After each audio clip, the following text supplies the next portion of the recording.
Şikayetçi mi olmuş? Allah Allah. Şikayetçi değilim diye şey var.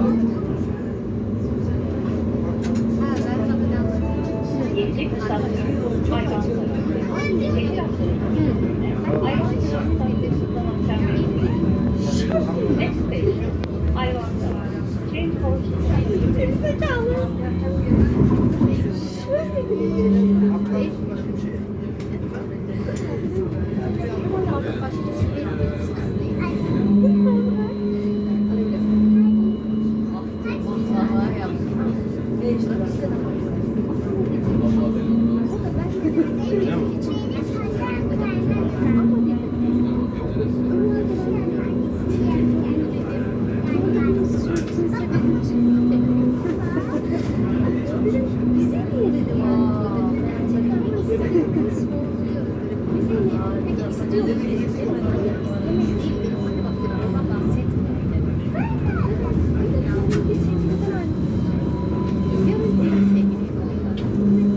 Abi yapmadım abi zaten. Yapmadım yani. Annem de güldü güldü, tamam mı? Sonra baktım elini açtı. Amin. Anne vallahi dedim. Hani birine sana kızını sevdiğini söylemiyor. Bilmiyor. Yine sen bu var mesela. Bir farklı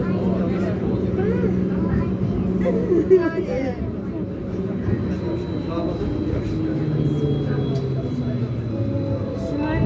Hayvan gibi geri gidelim.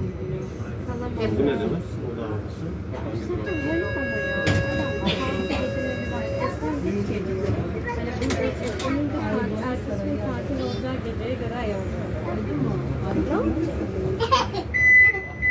Ben okeyledim de bakalım babam ne diyecek başta pazar akşamı. Babam da kaldı işlerimiz.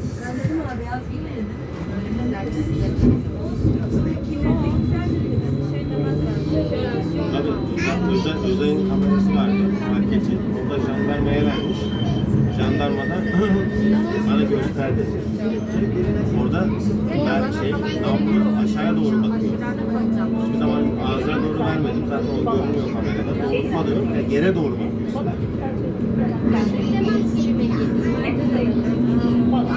Kamera kaydı var abi.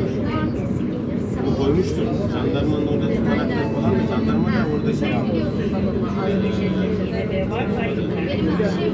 Jandarma da ifadesi var. Bana jandarma dedi. Biz de dedi şey yapıyor. Onlar da oradaydı.